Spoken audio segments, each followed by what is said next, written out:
Prompt engineering এর কিছু core concept যেটা আপনাদেরকে অবশ্যই সবসময় খেয়াল রাখতে হবে যে আপনি একটা প্রম্পট কিভাবে লিখছেন। একটা এআই মডেলের কিন্তু একটা কনটেক্সট উইন্ডো থাকে। কার্সার আমার লাইফের একটা বড় ডেইলি ড্রাইভার, সেটা হতে পারে কার্সার অ্যান্ড অ্যান্টিগ্রাভিটি, বোথ আমার ইউজ করা হয় এবং আমি সেখানেই different kinds of AI model use করি। কার্সারের কিছু মোডস আছে যেটা আসলে আমি সবাইকে হাইলি এনকারেজ করবো এক্সপ্লোর করার জন্য। তাহলে আপনি অ্যাজ এ 2026 সফটওয়্যার ইঞ্জিনিয়ার, এই এআই ওয়ার্ল্ডে সফটওয়্যার ইঞ্জিনিয়ার হিসাবে আপনি অনেক বেশি ভালো আউটপুট গেইন করতে পারবেন এই ধরনের এআই এজেন্ট থেকে। এবং এখনকার সময়ে বা এখনকার ওয়ার্ল্ডে কিন্তু একটা টিপিক্যাল সফটওয়্যার ইঞ্জিনিয়ার এবং একটা এআই রেডি সফটওয়্যার ইঞ্জিনিয়ারের মধ্যে এই জিনিসগুলাই ডিফারেন্সিয়েট করবে। তো কোম্পানিগুলো কিন্তু এইভাবেই দেখবে যে আপনি কিভাবে একটা এআইকে এফিসিয়েন্টলি ইউজ করতে পারেন বা আদৌ পারেন কিনা। কারণ আপনি যদি এফিসিয়েন্টলি ইউজ করতে পারেন একটা এআইকে বা একটা মডেলকে বা একটা এজেন্টকে, সেক্ষেত্রে কিন্তু আপনি 5 জনের কাজ ইজিলি বা অনেক দ্রুত ওয়ে করতে পারবেন। সো এইটা কিন্তু অনেক গুরুত্বপূর্ণ বর্তমান সময়। আমরা কার্সারের মধ্যে আমরা নিচে দেখবো যে agent, plan, debug and ask, এই 4টা অপশন আছে। আমরা অনেক সময় ক্ষেত্রে এজেন্টকে দিয়ে সব কাজ করানোর চেষ্টা করি, কিন্তু আমি প্রেফার করি কি জানেন, আমি প্রেফার করি আসলে প্ল্যানিং মোডটা। কারণ প্ল্যানিং মোডে আমি আসলে ওকে প্রথমে বলি যে তুমি কি করবা। আমার পুরো প্ল্যানটা বড় একটা ডকুমেন্ট, হয়তো 10 মিনিট 15 মিনিট ধরে আমি একটা প্রম্পট লিখি। এই প্রম্পটটা আমি লিখে 10 মিনিট 15 মিনিটের প্রম্পটটাকে আমি কনসাইজ হইতে লিখে ওকে বলি যে তুমি প্ল্যানিং করে একটা মার্কডাউন ফাইল বা একটা স্পেসিফিকেশন ক্রিয়েট করো। দেন সে এরকম একটা স্পেসিফিকেশন ক্রিয়েট করে যে এই স্পেসিফিকেশনের মধ্যে পুরো কনটেক্সটটা ও সাজিয়ে লিখে। তখন আমি এটা আসলেই পড়ে দেখি যে এটা আমি চাই কিনা। যদি এটা আমি চেয়ে থাকি তখন আমি এগ্রি করি, তা না হলে আমি এইখানে আরও অনেক কিছু মডিফাই করি। সো এই ধরনের দেখেন যে আমার প্রত্যেকটা কাজের জন্য আমার একটা স্পেক ফাইল আমি ফার্স্টেই ক্রিয়েট করে ফেলেছি। সো এই জিনিসটা অনেক গুরুত্বপূর্ণ যে আপনি প্ল্যানিং মোডে একটা প্ল্যান করবেন। সেম জিনিসটা আপনি অ্যান্টিগ্র্যাভিটিতেও পাবেন। অ্যান্টিগ্র্যাভিটিতেও আপনার অনেক ধরনের এরকম প্ল্যানিং মোড। ও আপনাকে ফার্স্টে প্রম্পট দিলে দেখবেন যে আপনার থেকে একটা অ্যাকশন প্ল্যান রিভিউ করতে বলে। সেই অ্যাকশন প্ল্যান রিভিউ করার পরে কিন্তু ও কোড লেখা শুরু করে। সো এই প্ল্যানটা রিভিউ করা অনেক দরকারি। কেন আমি ইউজ করি কার্সার? তার কারণ হচ্ছে যে আমি কার্সার দিয়ে ডিফারেন্ট কাইন্ডস অফ মডেলগুলোকে ইউজ করতে পারি। যদি আমি অ্যানথ্রপিকের ক্লড কোড ইউজ করতাম, সেক্ষেত্রে হয়তো আমার ক্লডের মডেলটা ইউজ করা, কারণ আমি নিজে চুজ করি যে আসলে আমি কোন কাজের জন্য কোন মডেল ইউজ করব। কারণ আমি সব কাজের জন্য পেইড বা এক্সপেন্সিভ মডেল ইউজ করি না। সব মডেল কিন্তু ফ্রি না, সব মডেল কিন্তু চিপ না।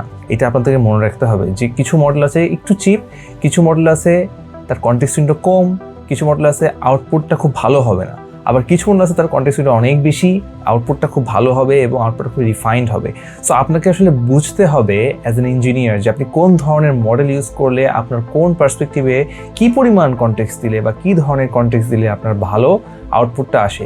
সো এইভাবে কনটেক্সট বুঝে প্রপার গাইডলাইন অ্যান্ড ইনপুট দিয়ে যদি আপনি কোডটা লিখেন বা একটা প্ল্যানিং এর মাধ্যমে কোডটা লিখেন, সেক্ষেত্রে কিন্তু অনেক ক্ষেত্রে আপনি ভালো রেজাল্ট পাবেন। কিন্তু অনেকেই আসলে এটাকে একটু ভুলভাবে প্রমাণ করার চেষ্টা করে। অনেকে বলে যে আমি এআইকে বললাম যে পুরা কোডটাকে রিফ্যাক্টর করে দাও, বা এআইকে বললাম যে আমার এটা ফিক্স করে দাও জাস্ট ব্লাইন্ডলি। সেক্ষেত্রে কিন্তু অনেক ক্ষেত্রে এআইটা সঠিকভাবে ভালো পারফর্ম করতে পারে না, কারণ তার কাছে যে কনটেক্সটটা দিয়েছেন বা তার কাছে যে ইনপুটটা আপনি তাকে প্রোভাইড করেছেন সেটা কিন্তু তার জন্য সঠিক বা পর্যাপ্ত না। এখন আপনাদের একটা জিনিস বলি, আমরা যে ক্লড কোড ইউজ করি সেখানে আপনার ক্লড লেটস সে 4.6 সনেট বা ওপাস, এছাড়া আমরা যে জেমিনাই 3.1 ইউজ করছি বা আদার যে সমস্ত মডেল ইউজ করছি স্ট্যান্ডার্ড ফ্রন্টিয়ার মডেল যেগুলা, সেখানে আপনার অ্যাভারেজ এখন দেখা যাচ্ছে মোস্ট অফ দ্য ফ্রন্টিয়ার মডেলে 2 লাখ আপনার হচ্ছে টোকেন কনটেক্সট উইন্ডো হিসাবে নিয়ে থাকে। এখন টোকেনাইজেশনটা আপনাকে বুঝতে হবে যে আপনি টোকেনটা কিভাবে, কতটুকু টোকেন আপনার ইউজ করছেন, বা আপনি আননেসেসারি কোনো ধরনের কনটেক্সট প্রোভাইড করছেন কিনা বা সামথিং লাইক দ্যাট। কনটেক্সট উইন্ডোর মধ্যে আপনার 3টা জিনিস বেসিক্যালি থাকে। একটা হচ্ছে আপনি যে প্রম্পটটা দিচ্ছেন এবং যে সিস্টেম প্রম্পটটা থাকছে সেটা, আপনার যে কনভারসেশন অর্থাৎ প্রিভিয়াসলি এতক্ষণ ধরে যে কনভারসেশন করেছেন সেই কনভারসেশনের পুরা কনটেক্সটটা থাকে। অ্যান্ড থার্ড যেটা, সেটা হচ্ছে মডেলটা যে আউটপুটটাকে প্রোভাইড করছে, আউটপুটটা এই 3টা ডেটার কম্বিনেশন হচ্ছে আপনার কনটেক্সট উইন্ডো। আপনার যদি কনটেক্সট যদি খুবই কম হয়, আপনি যদি কোনো ধরনের প্রপারলি এটাকে ন্যাভিগেট করতে না পারেন, এআইটাকে বা মডেলটাকে ভালোভাবে ড্রাইভ করতে না পারেন, সেক্ষেত্রে আপনি অবশ্যই ভালো আউটপুট আশা করবেন না। ধরেন যে আপনার একটা ডেটাবেস থেকে কিছু ইউজার নিতে হবে। আপনি একটা প্রোগ্রামার হিসাবে, আমাদের একটা সফটওয়্যার ইঞ্জিনিয়ার হিসাবে আমাদের খুবই কমন জিনিস সেটা হচ্ছে রেস্টফুল এপিআই। আমাদের রেস্টফুল এপিআই প্রতিদিন দেখা যাচ্ছে যে লেখা লাগে।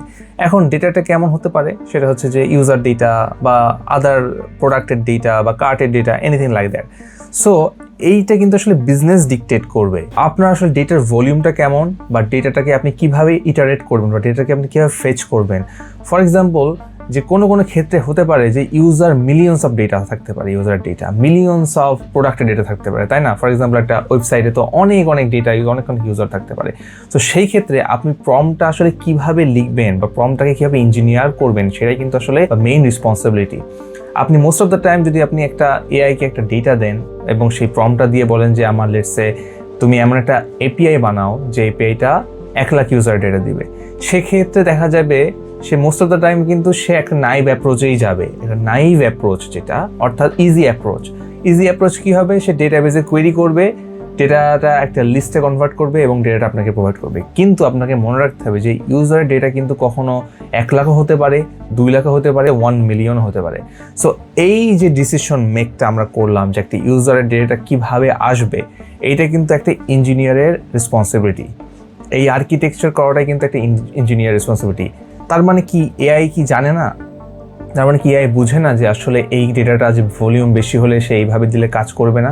এআই কিন্তু এটা জানে, কিন্তু আপনি আপনার প্রম্পটে বা আপনি যেভাবে ন্যাভিগেট করছেন এআইটাকে, আপনি সঠিকভাবে ন্যাভিগেট করতে পারেন নাই। এই জন্য কিন্তু আপনার এআই আপনাকে সঠিকভাবে প্রথমে ডেটা দেয় নাই। সে আপনাকে কী করেছে, পুরো ডেটাটা একসাথে বাল্ক আকারে দিয়েছে।